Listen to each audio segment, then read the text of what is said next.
morning. I'm Kim McCleary, President and CEO of the Los Angeles World Affairs Council and Town Hall. Thank you all for joining us. And welcome to all of our new members and viewers from California to across the United States. We thank you so much for your ongoing support by becoming members, renewing your membership, and through your contributions. As one member shared with me recently, the need for our informed, nonpartisan discussions is more critical than ever before. We are committed to continuing with these live streams going forward, and we will be bringing back our popular in-person programs just as soon as we can do so safely. Now, those in-person programs were a key source of our revenues. Today, we are producing these live streams free as a public service message. We are hoping that you will support us going forward, and that's why we were asking you to please visit our website, lawac.org, so that we can continue to produce this quality programming. It is now my great pleasure to introduce the Ambassador to Germany, Dr. Emily Haber, in conversation with Ambassador John Emerson, Chairman of the American Council on Germany. They will be discussing Germany's response to COVID-19, as well as what's going on in Europe as they discuss the path forward. For those of you who are joining us online, we will be taking questions in about 20 minutes. There's a control panel on the right-hand side of your screen where you can type in your questions. Jessica DeGanzik, our Vice President of Events, will be taking your questions and managing them through the program. We will try to get to as many of your questions as possible. Now, John, it's time for me to turn the program over to you. Thank you so very much for moderating. Well, thank you, Kim, and thanks for having us. Good morning, good afternoon, or good evening, wherever you're joining us from, and a particular welcome and thank you to my dear friend, our ambassador to the United States from Germany since June of 2018, Emily Margarita Haber. Dr. Haber served in a number of significant leadership positions in the German government, and let me tell you, we are lucky to have her here as ambassador to the United States.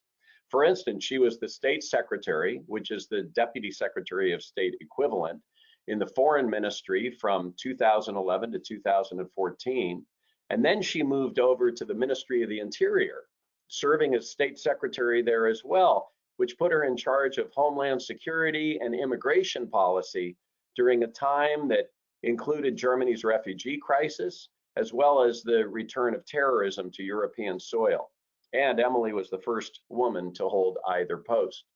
She's had many years of experience with Russia and the former Soviet Union. I know that's of great interest to a number of your members, Kim. And she is very close on a personal level and obviously a governmental level to the German Chancellor Angela Merkel. On a personal level, Emily is married to another impressive diplomat, Hans-Jörg Haber, and they have two sons. But most importantly, during our time in Germany and in Berlin, Emily Haber became one of the Emerson family's closest friends. And I found her guidance to me, particularly during the time when I was a brand new ambassador, to be absolutely invaluable as I tried to deal with some pretty tricky shoals to navigate. You might remember the tapping of the Chancellor's cell phone during that time. So, Dr. Haber, Ambassador, it is a great pleasure to welcome you, and it's just wonderful to see you again.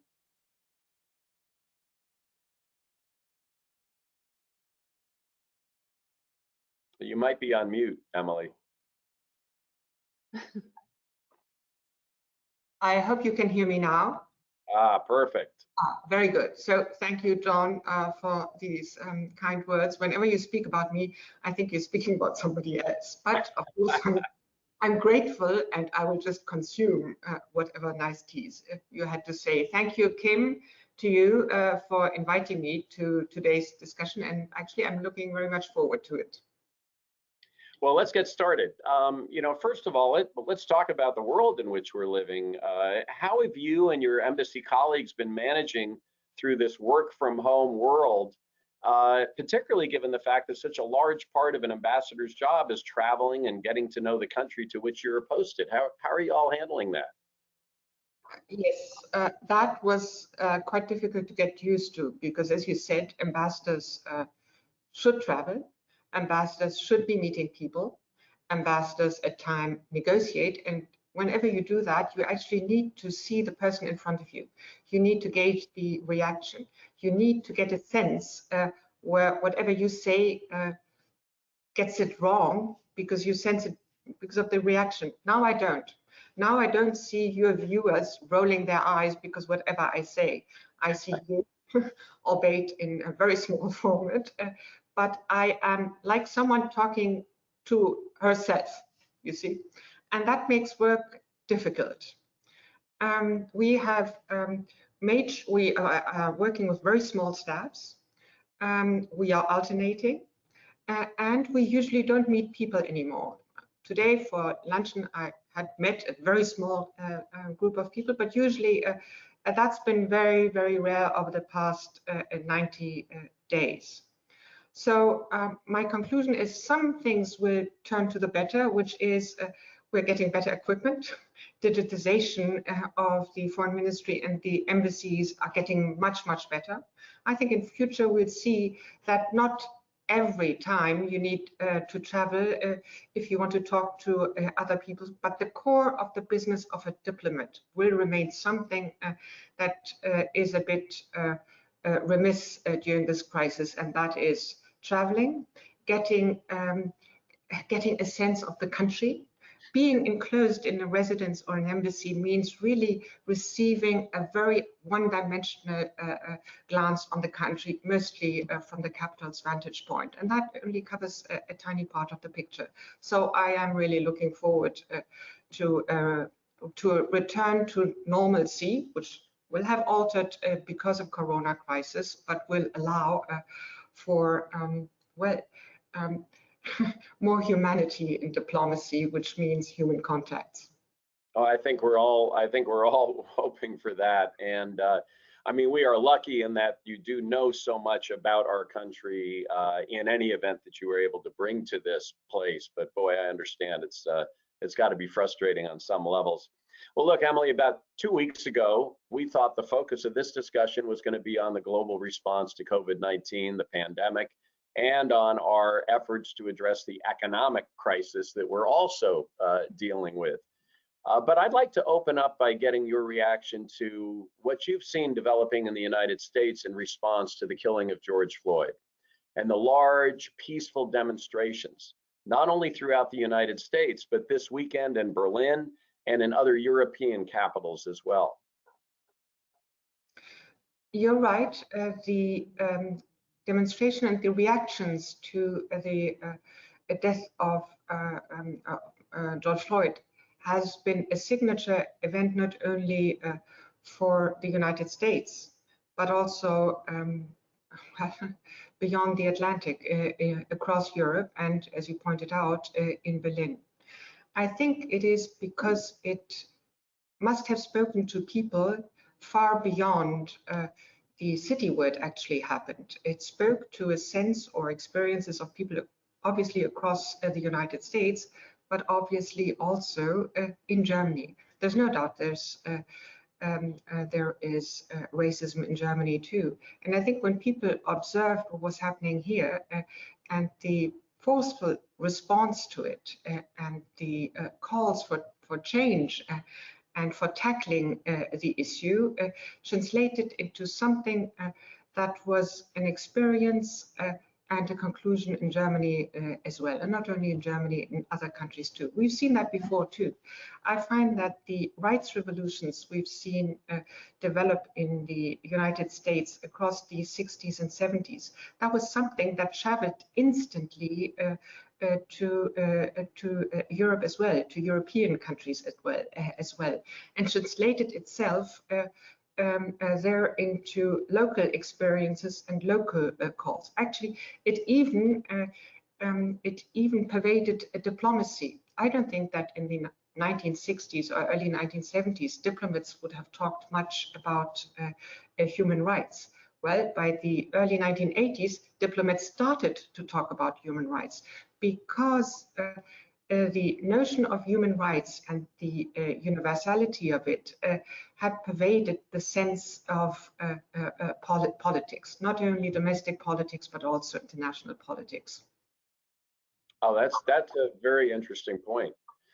You know, as I think about across the Atlantic, Germany has made a genuine effort to face its own history, given the horrors of the Holocaust. What do you think can be learned from that experience that Germany has gone through as the United States is increasingly willing to confront its own original sin of racism in all its forms? Well, regarding what you said about Germany, I think the following observation is in place.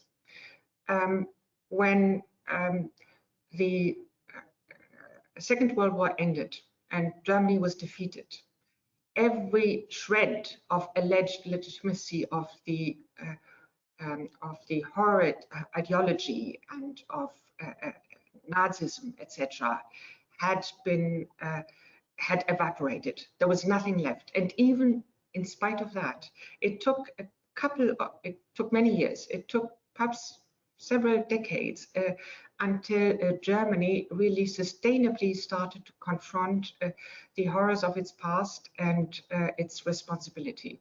It happened with fits and starts over time, sometimes slowly, sometimes with stochastic shocks, the Auschwitz files, for example, but also the famous Holocaust television miniseries in the 1970s.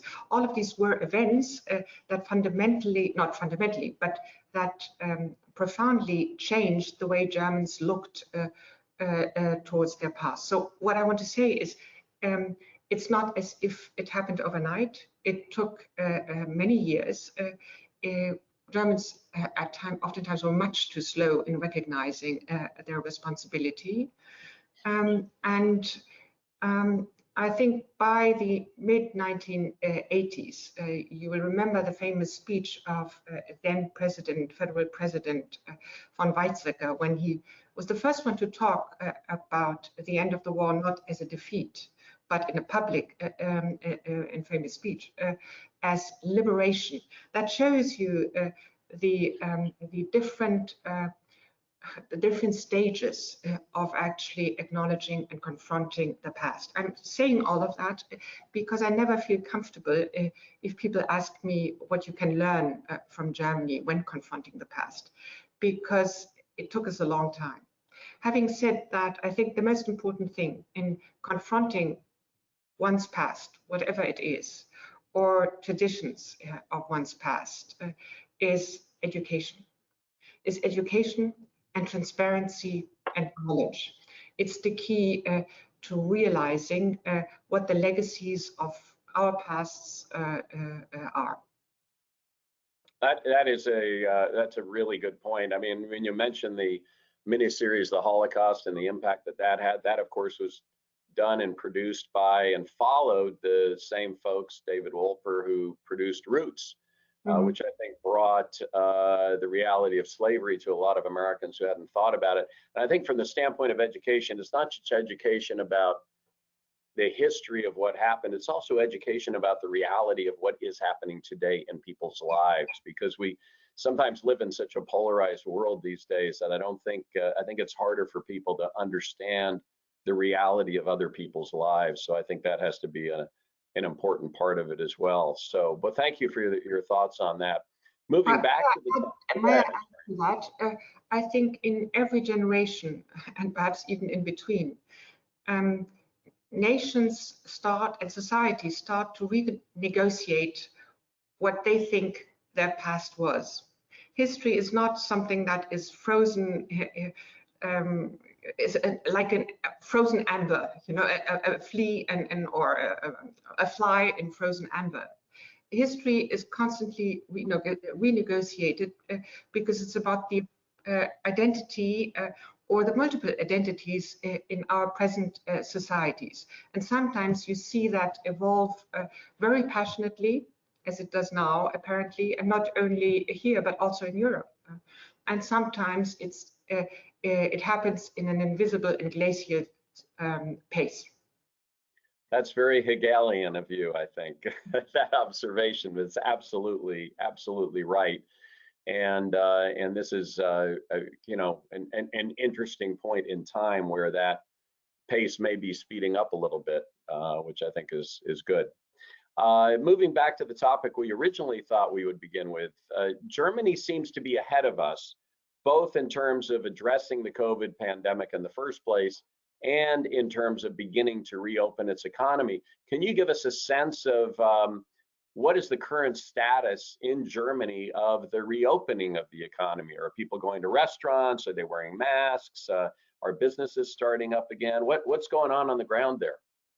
When I discuss COVID with American friends, I always notice that they have some sort of Pollyanna-ish view of how Germany fared during the crisis. But I would observe that we had over 186,000 people infected, which makes us in Europe, let me see, the fifth, not the European Union, but Europe in its entirety, including the UK, which makes us the fifth top 5 infected, or well, among the top 5 infected countries. So it's not as if we had been spared. We have not. We have had a fairly low number of dead, not low, that's really cynical. We had over 8,000 people that have died from the crisis, but the mortality rate is fairly low. So we had decided, the Chancellor, along with the Prime Ministers of the Federal States, to collectively move forward. This was important because while different federal states were affected to a different degree, well, the virus travels, so you cannot be safe unless you are certain about the measures of the neighboring state and unless you have transparency about the steps taken there. So there's always been a consensus among the federal states. They have, it's true, at times quarreled about speed and tactics, but at the end of the day, it was necessary to acquire the consensus, which probably is much easier to acquire among 16 federal states than among 50 federal states. So where are we now? We have slowly opened businesses. I should add that we had closed down and locked down all services, restaurants, hotels, etc. But we had not closed down industries. Some industries couldn't work, that's true, because they were dependent on value chains or they had outbreaks of the infection. But overall, there was consensus not to close down the industries, which help now in the time of reopening. So we are reopening schools very incrementally. We are reopening businesses. We are reopening restaurants, but in an incremental way and insisting on guidelines on distancing and healthcare, etc. We've also the federal states, along with the federal chancellor, have agreed that each step and the consequences of it will be constantly revisited in order to return to closure, possibly, if it turns out that the speed of the infection is rising. This is not the case as yet. I do wonder what happens if we see the potential impact of the large demonstrations you've alluded to before, because they can be engines for infection. But this is not what we see so far. Our R0 is over a 7-day period at about 0.87%, which means that 100 people that are infected will infect 87 new people. That's low, because the general saying goes, if you're at 1 or if the R0 is lower than 1, then over time the virus will suffocate itself. We've also agreed that should in an area with a population, should in an area where the virus has infected 50 people per 100,000 people, then we would return the areas, the districts, the cities would return to the lockdown. This has happened in very limited cases so far. So the conclusion is we're moving forward incrementally. We'll subject every decision to an assessment of the consequences. We won't let a situation happen where the virus returns and hits again, because it's much more difficult to return to a lockdown once you've opened than to incrementally proceed. We'll open the borders, our borders, and make European travel possible again on June 15th. So all in all, we're moving forward closely. We don't call it victory and run, because we can't. It's exceedingly important that we do not squander whatever advantages or gains we've had in the past. It's simply too dangerous, and it's been a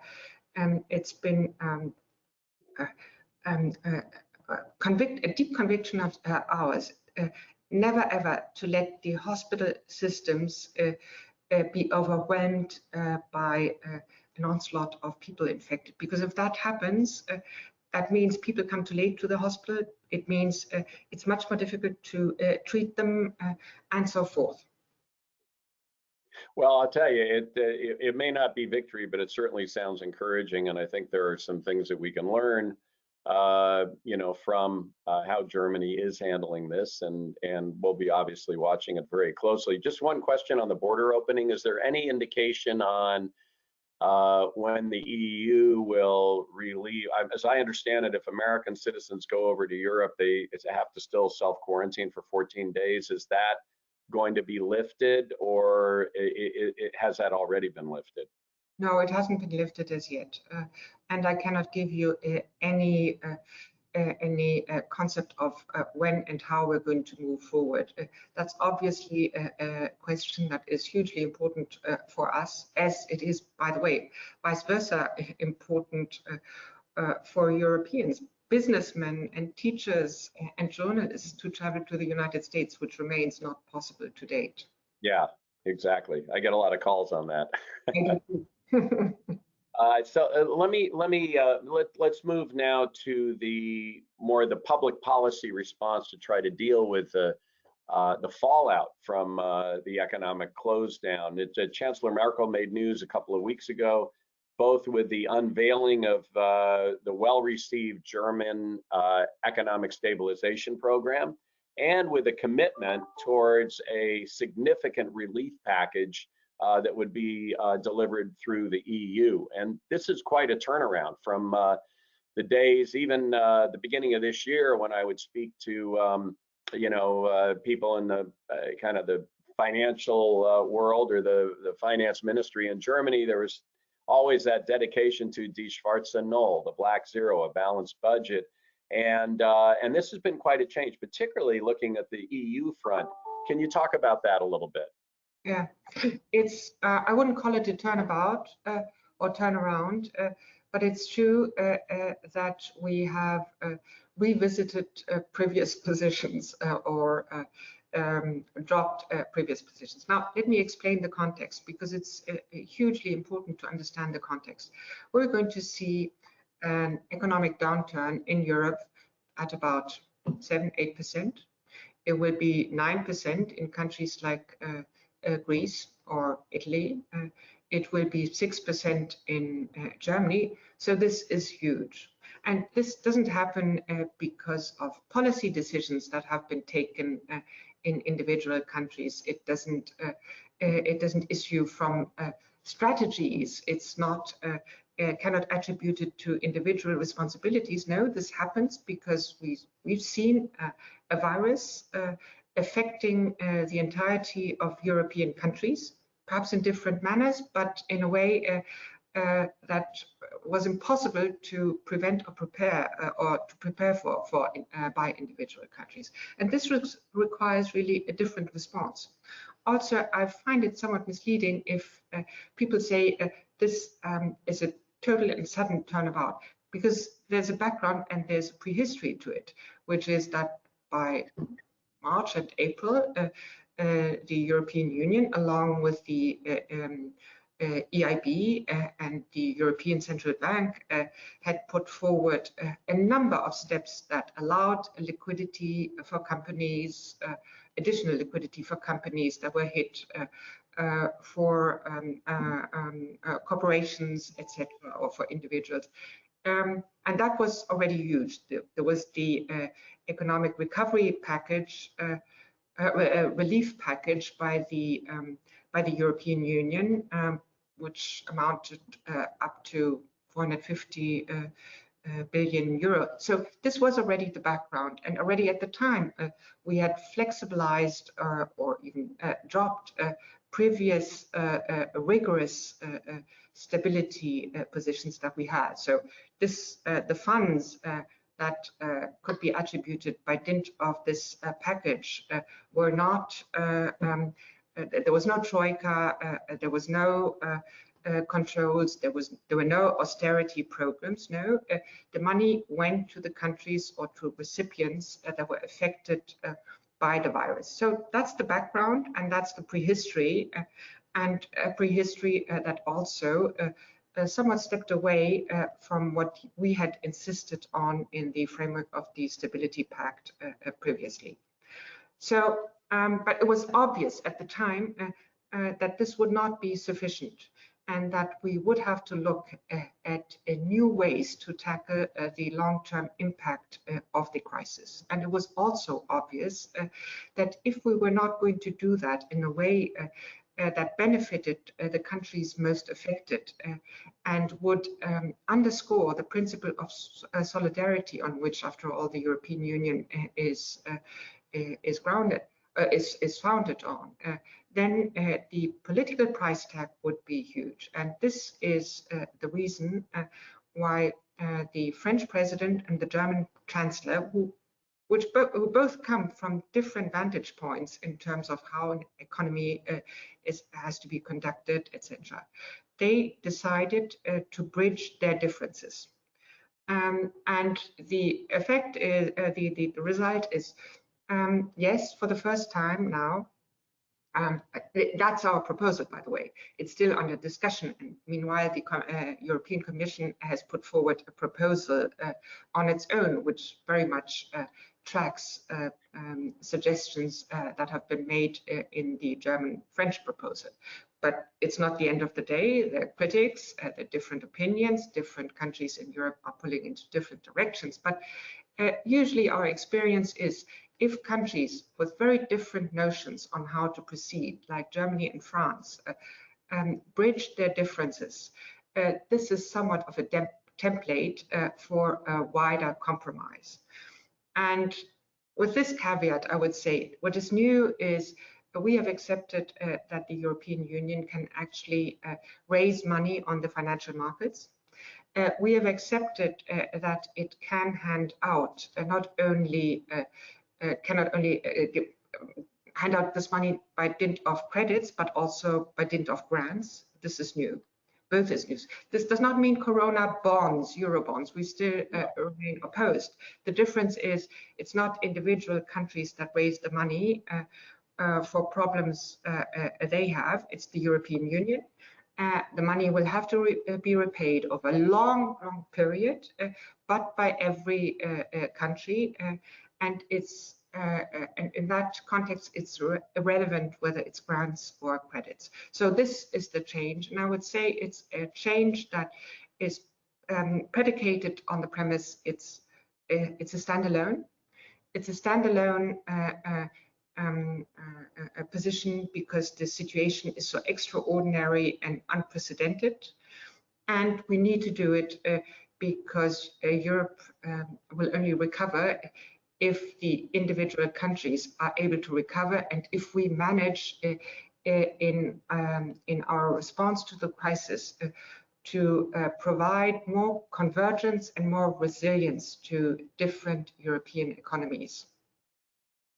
Well, I tell you, a lot of us who follow Europe and care about the European project and who follow the financial markets, were very encouraged to see this bridging of the gap between Merkel and Macron, and obviously are hopeful that the other member states ultimately approve directionally where this is headed. I think it's a very positive sign for European integration, and certainly provides some comfort to those of us who are concerned about the, increasing split between the northern and southern tier countries. So I think that's good. So listen, Jessica has been, accumulating questions from our audience members, and I have plenty of additional questions I could ask and have in front of me here. But I thought what I would do is pause for a minute, and maybe we can hear from some of our audience members, or at least questions that have been submitted by our audience members. Jessica, are you ready to go forward with that? Yes, I am. We've got a lot of questions coming in. One question that we're getting from several is about the U.S. administration deciding to withdraw troops that are currently in Germany. So if you could talk about the German response to that, and I guess just the NATO thinking on that. Well, there is no public confirmation of that. And that is why the German response is there is no public confirmation on that. We have over many, many decades cooperated closely here and in other matters with the United States, and we hope that this will continue. But on a private, in a private vein, I may perhaps add this. Over the past decades, and this is just Emily Haber speaking, over the past decades, about 17 million GIs have done a tour of service in Germany. They've lived there with their families, their spouses and their children.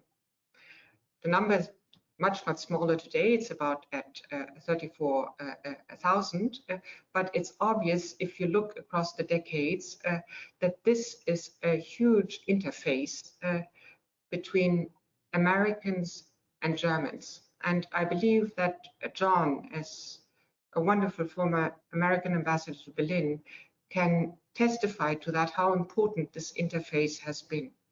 I would also remark that the relationship has changed enormously over time. These Americans, initially, after a war that Germany had unleashed on most of the world, they came as victors, and they were the most generous of victors. I think in every German memory is mired the memory of the Berlin airlift. And over years, they became partners and friends and neighbors. And that is something that was a huge, what shall I call it? It was a huge potential of the relationship. And I'm saying that because I was always grateful for that. Let me just jump in there and echo what you said, Ambassador. I spent a lot of time with our men and women in uniform when I was ambassador to Germany, and I always said, I have the title, but you are the true ambassadors, because they are so integrated into the community. And every time I met with mayors or local elected officials from the areas where we had bases, they were pleading with us to maintain that. But that being said, these troops are not in Germany for Germany. They're in there for us. We have EURACOM, European Command, based in Stuttgart. We have AFRICOM, African Command, based in Stuttgart. We have USAFE, U.S. Air Force Europe, based in Ramstein. And we have USAR, U.S. Army Europe, based in Wiesbaden. These troops and the facilities that places like Wiesbaden and Ramstein and Grafenwehr and Hohenfels, which are literally the largest training bases we have anywhere in the world except for Fort Bragg in North Carolina, they are hugely important for American troops. When we project our influence or our kinetic energy or efforts into the Middle East or into North Africa or farther down into Africa or even into parts of Asia, the jumping off point is many of those bases there. And when people get injured, they come back to the Landstuhl Hospital, which is based just next to Wiesbaden in Landstuhl, Germany. So the point is, this doesn't hurt Germany, it hurts us when we just say, oh, let's take 10,000 troops out. So I hope that Emily's right and that this is a comment that was made and ultimately does not become American policy. Thank you. And this is a little bit of a follow-up to that question from another member. Now that the front line in Europe has moved east, what is Germany's view on creating a non-nuclear NATO subset of frontline nations, including the Baltics, Poland, Ukraine, Georgia, etc., for quick response mutual defense? Could a unified North-South response be a deterrent to Russia's opportunistic predation in Eastern Europe? It's a long question, but... It's a long question, and I'm not quite certain that I know where it is heading to. Now, first, I would say this, it is of overwhelming importance that NATO is not being seen as divided. As John has pointed out, I used to be, many, many years ago, a Russian expert. But if I follow Russian policies nowadays, I notice how carefully they register any indication or sign of divisions within NATO, within the European Union, by the way, as well, but within NATO, and certainly within NATO as regards the Eastern neighborhood and as regards Russia. So my primary plea would be, let's make sure that we present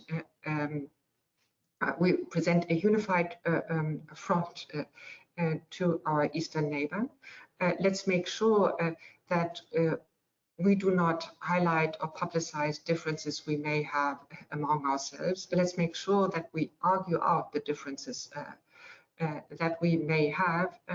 But at a time like this, offering dividing lines to Russia and to others, to China, is actually an opening for diplomatic space they're gaining. Thank you.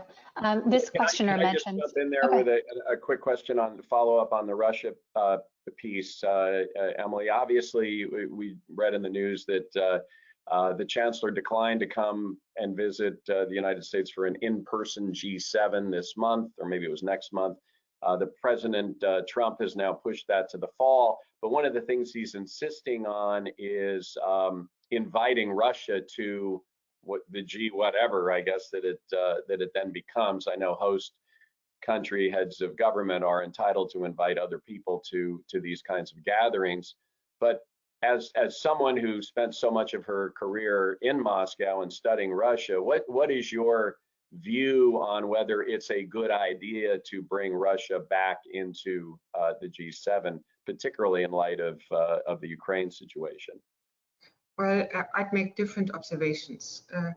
I don't think there's, as far as I understand the American position, and as far as it has been explained to me, no decision has been taken as yet. But the idea has been floated to invite a number of countries, among which Russia, to a G7 meeting as perhaps an outreach plus, if you like. In previous G7 summits, often additional countries have been invited. This is called outreach, and it gave the opportunity, mostly in the margins or in the aftermath of the summit, to discuss with countries concerned or interested countries problems or challenges that confront us all. So that is not completely new, and it's in the purview of every G7 presidency. It's another matter if you indeed want to move towards extension or to change the outlook, the outreach model, but we're not there as yet. Now, on the Russia angle, I would say for Russia, membership in the G8 in the past has been hugely important. It was part of its, shall we say, foreign policy kudos for its reputation. It saw it very much in reputational terms. So I find it difficult to imagine that Russia would actually consider an G7 engagement where it would not return to previous status, but would be playing in a second league along with countries that had never been part of the G8. But let's see. My second observation is there's a reason why Russia is no more member of the G7. There's a G8. There's a reason why the G8 morphed into G7. And I'd say the reason is still very much in place. Mm-hmm. Good point. Thank you. So yeah, the next question, this questioner alludes to a UCI professor who kind of compared West Berlin to Hong Kong and asked, what is Germany's position on Hong Kong? We are following what happens and unfolds there with great concern. We point to treaties that have been concluded and are the basis for the rights and privileges that Hong Kong has enjoyed in the past. That's our position. But having said that, in all candor too, in a world that is not governed by policemen or judges, you have to deal with realities, even if they trouble you or pain you deeply. That's actually the day-to-day work of diplomats. So while we can call out, condemn whatever is happening, we will not, will probably not reach the objective if that remains our sole policies. You will not enforce or coerce a new reality unless you deal with all these actors or with the actor that is responsible for changing the status quo. So my plea is, it's not a plea, it's just a factual statement.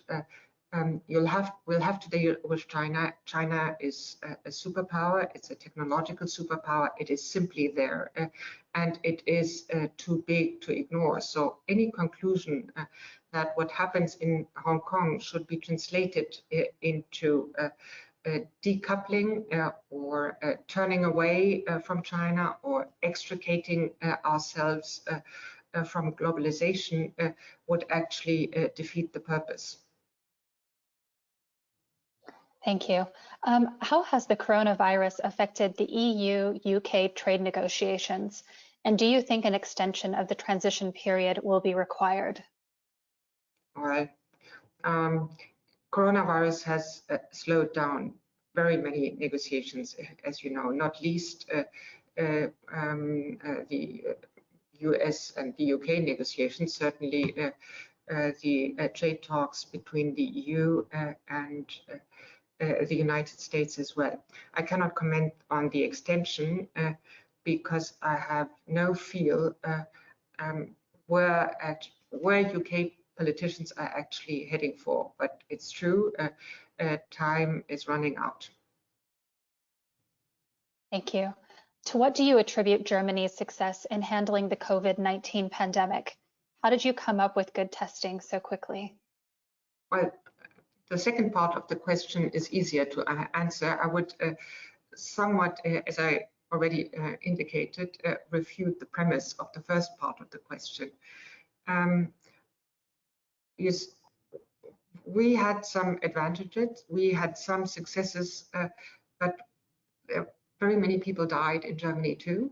And we are among the countries that had been most affected. I think we had a head start because there was a German scientist in the Charité hospital. As soon as the genome of the virus had been shared, which was, I think, on 10th of January, he developed a test and shared it in the internet, which was 3 days after the discovery of the genome, on 13th of January. And this was way before the WHO had actually concluded that human-to-human transmission was possible. This gave us a head start because we could develop tests in great numbers. We could produce tests in great numbers. We have a system of labs across Germany, which allowed that once tests existed, you do not have to send it to just one lab and wait a long time until you receive the results. A system of 200 and 300 labs across the country allows for a proliferation of testing and immediate results. So that was important. The second step that was crucial for handling the crisis was preparing our intensive care units. We increased our intensive care units by about 50%. We increased our respiratory system, which go along with the intensive care units, by more or less the same amount. And that means that when the numbers began to surge, our hospital system was prepared. We also set up a registry system for intensive care units and intensive care beds. So in any part of the country, doctors would know where available intensive care units and intensive care beds was. It was total transparency. I think one of the key elements of this success, if I may call it, is the federal system. The decisions were taken at the local level. You didn't have to go through hierarchies. There was transparency, and we have a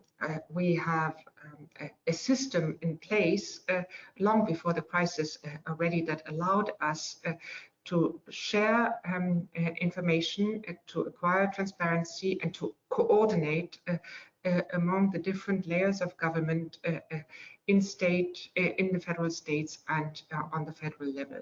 So that was important. It was not everyone on its own context. It was a very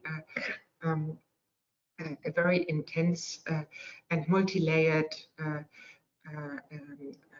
effort.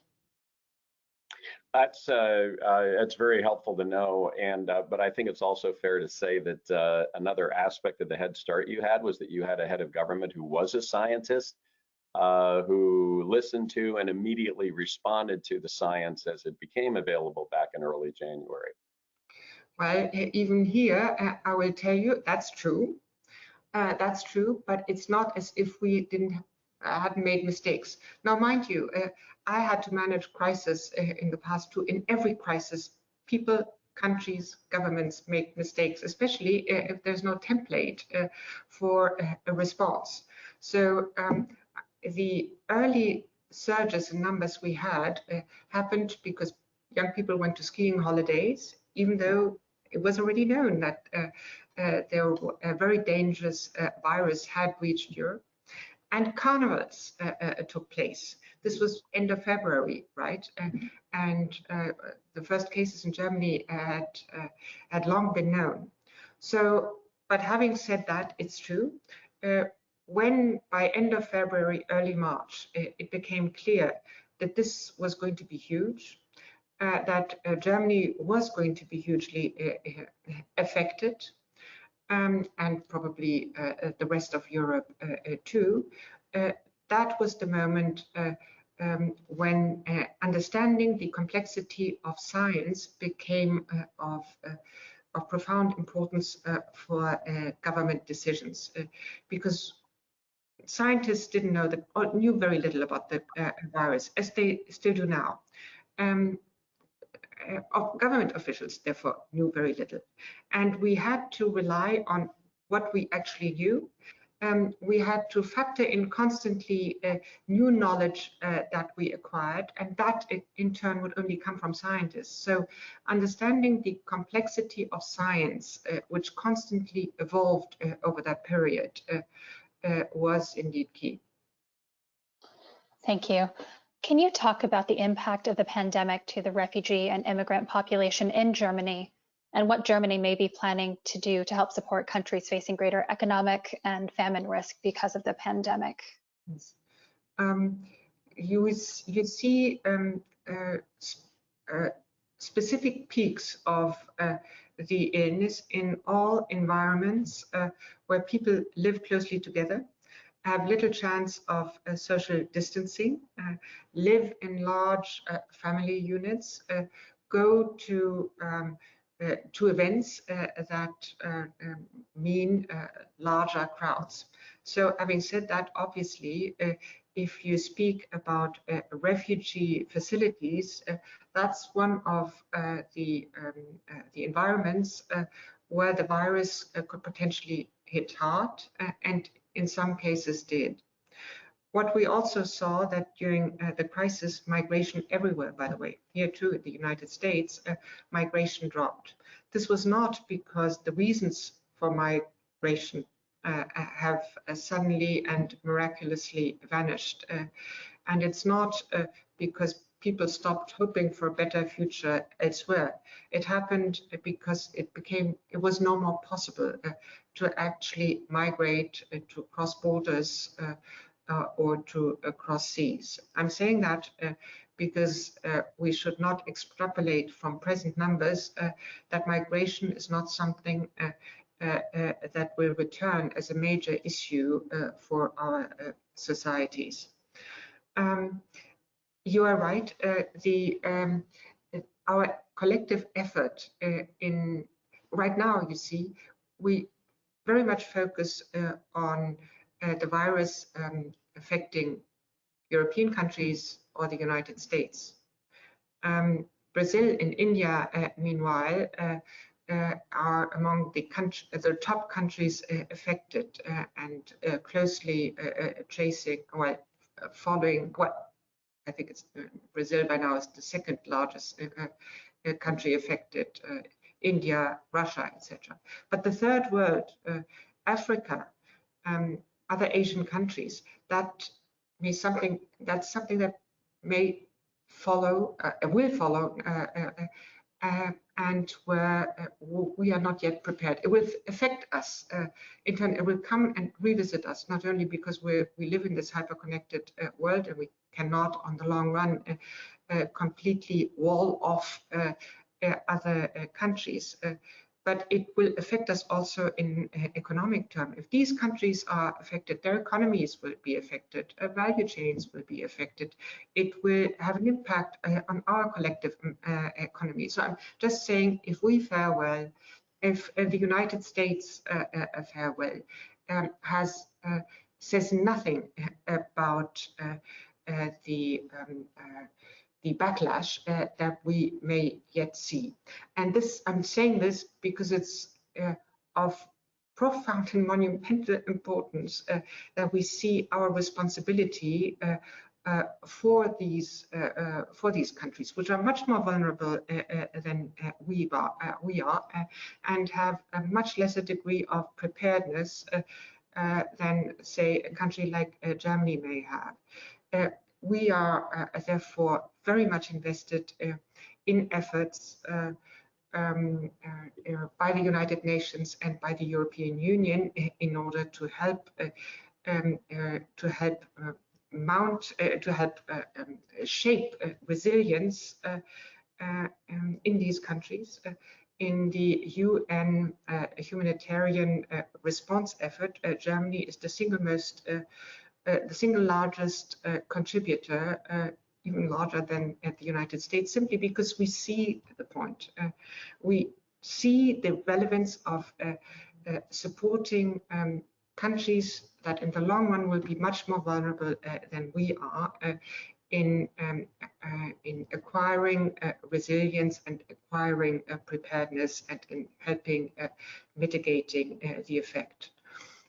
By the way, this is not because of migration, because migration usually happens if actually people can afford to migrate. It's not the most vulnerable and the poorest, the most suffering countries that produce migration. We're doing it because we owe it to the world, which is one world, to help one another. Thank you so much. This will be our final question, and I'm going to give it to both of you, actually, because I'm sure you both have some insight here. What is the most difficult part of your job as ambassador, and is there any way we can help? Well, I think my most difficult part is when I notice that American friends look at the relationship by compartmentalizing issues. And that happens not very rarely. By compartmentalizing issues, I mean, if they look at individual cases of dissent. I think Germans do that too, but I notice it here. And what I worry about, and I think Ambassador John Emerson would have remarked the same during his tenure in Germany, if people start to lose sight of the bigger picture, then the risks of the differences that we have, which are completely normal. Countries have differences, and that's why actually they do need diplomats at times. But if we lose sight of the bigger picture, we lose something. And that's what I worry about most. And what we lose actually is the sense that we're democracies, that we believe in rule of law, that we believe in humanity and human rights and human choices, and that we want to defend it, and that there are a lot of actors out there that don't agree and actually want to undermine the very principles and convictions that we have. And that's not a trivial issue. If we agree among ourselves, we give them an opening, and I worry about that. And I think actually all of us should. Thank you. Ambassador Emerson, do you want to share yours too? Beautiful statement, and I completely agree with that. It probably the hardest part of either of our jobs is when there is an incident or a situation that allows people to sort of paint the entire relationship with a broad brush. And I spent a lot of time trying to remind people that this government policy that they didn't like, and maybe that I even disagreed with, it's just a piece of an overall relationship that has people-to-people elements, business-to-business elements, and an extraordinary historical aspect to it. As Ambassador was talking about, the 17 million American servicemen and women who've served in Germany, as an example. So it's trying to pull people out of the narrow casting and help them see the bigger picture. Thank you so much. That was my final question. So John, I will turn it back over to you. Thank you. Well, thank you very much, Ambassador. As always, it's great to see you. You are so thoughtful and brilliant, and your vast experience. I just hope we can keep you here as ambassador for a really long time. But thank you so much for joining us. Best to you, best of health to all of your colleagues, and both here and of course back in Germany. So take care, and we hope to see you out here in Los Angeles in person real soon.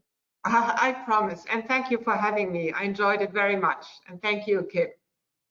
Thank you so much, Ambassador Haber. That was so delightful. And John, what a terrific moderator you are. Thank you so much. We're just so thrilled you joined us today. I want to just point out a couple of programs we have next week. On June 15th, we have the Brazilian ambassador to the U.S., His Excellency Nestor Forster, who will be discussing the ambassador's vision for the future of the U.S.-Brazil relationship and the ongoing trade negotiations between the two countries. And on June 17th, we have a special program on race relations during a pandemic with a stellar panel, including Michael Lawson, President and CEO of the Los Angeles Urban League, Helen Torres, President and CEO of HOPE, Charlie Wu, Board Director of CAUSE, and moderated by politics professor Dan Schnur. And of course, next Thursday, we'll be back for Dan's weekly series, Politics in the Time of Coronavirus. You can see all of our upcoming programs on your control panel. Just click on the word that says handout. And please visit our website at lawac.org to register for our upcoming events and become a member or make a donation. And please, all of you, stay safe, stay informed, and we hope to see you soon. Thank you again, Ambassador, so much. John, terrific as always.